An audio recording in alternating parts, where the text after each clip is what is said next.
freelance researcher and writer for Women in Wellness and mom of soon-to-be 4 boys. Theresa Meacham joins me. I'm so glad to have you here, Theresa. Yes, thank you. I'm excited to talk about how we can get our kids started off on the right foot going to school. Yes, I know that there's a lot of adjustments that happen in the household as well as for the little ones themselves, even as ones that maybe are starting kindergarten for the first time. Yes. A lot happens. That is where I'm at. I have my oldest twins are starting kindergarten, so it's a whole new phase for our family, brand new season in life, and we're trying to implement some of these healthier ways to get started. Before we dive into some of these ways, tell me what you're up to right now. You do a lot of cool things amidst being a mom.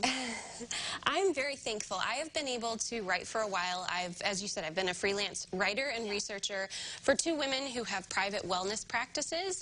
They're actually both in Texas, but I'm able to kind of do some of their behind-the-scenes researching, and while I'm not the expert, I've been able to glean a lot of wisdom off of them that I can then take and implement in my own family. And why not share it? And I know in a little bit, too, we'll talk about a cool Instagram resource that you've kind of become and started for people. But before we dive into that, let's start talking about, you have a cool acronym called SMART, and the first one on your list here for ways to support our children, especially going back to school, is sleep. Let's talk about that. Sleep. Sleep is foundational for our kids, for their wellness. And the 2 things that I really want to touch on with sleep are removing screens from their rooms. And I know that can seem like a hard one, but it really is so important for their circadian rhythm and for getting them in a really good sleep pattern.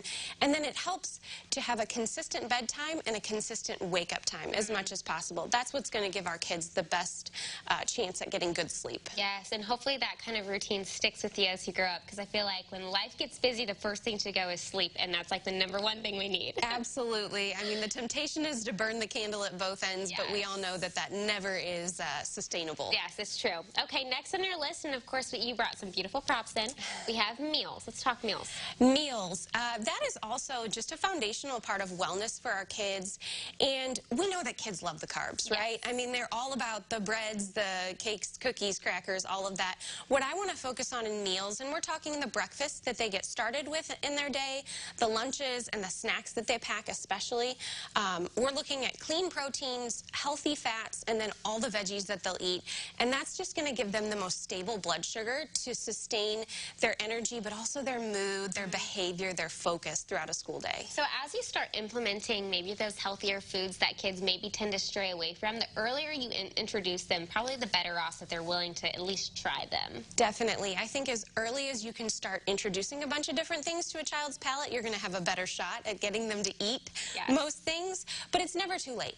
Yeah. So find something that your kid likes, take it and run with it, and then just keep trying to introduce new things from there. And something that may be natural for kids to enjoy is being active, being outside, you know, grabbing a bike or a scooter, or basketball, whatever it may be, and hitting the pavement outside. Yes. So A is for active and outside. We are big believers in activity and fresh air in our house, and especially as kids are spending more time at a desk, stationary, in a classroom, it's really important to get them outside and active so they're sleeping better and they're hungrier at meal times. That's just foundational for their wellness, especially during the school year. Yes, and a very important one that I really want to hit on that I love that's on your list is relationships. Relationships. It might not seem like the obvious choice when we're talking about health and wellness, but mental wellness and physical wellness are just inseparable. You can't, you can't separate them out. And I brought a phone because I have found personally, but I also think for a lot of us, screens are our biggest barriers when it comes to relationships. So I think just one actionable thing we can do is when our kids get home, let's dock the screens for a minute, and let's just take 2 to 5 minutes to talk to our kids, make eye contact, give them a hug, tell them you love them, and really take some intentional time to pour into that relationship. We could all do that. If we all just went home and put our phones down for a second, we're really willing to make that eye contact, all our relationships, especially with kids, probably benefit a lot. For sure, absolutely. Okay, and then next on the list we have, I believe, time. Time. Time management is kind of my umbrella catch-all. And the important thing about time management is when we start 5 minutes earlier, we give ourselves a lot more margin to make healthier decisions. So maybe that means starting 5 minutes earlier, we can have healthier conversations and choose kinder words. Or it might mean that we're not throwing a Pop-Tart in the toaster, and instead we're just frying up a couple of eggs with some avocado or something like that. But the big thing to remember is that time management, starting earlier, just gives us more margin to make healthier choices across the board. Most definitely. Well, you've already shared so many valuable things to keep in mind, and I know you have a really cool resource I want to hit on really quick, your Instagram page. I personally love following it. Here's a look at it of what people may be able to find on there. Tell us what your motive and your why behind this page is.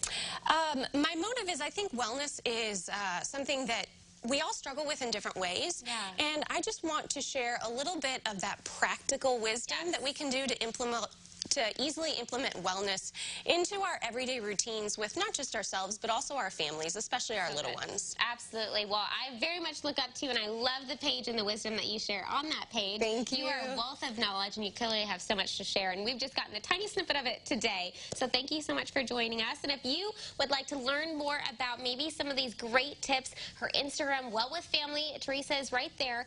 You can look that up on Instagram. Follow her. It's very helpful, very good information. And of course, we'll connect you with all the things we talked about today over on our website, CILiving.tv.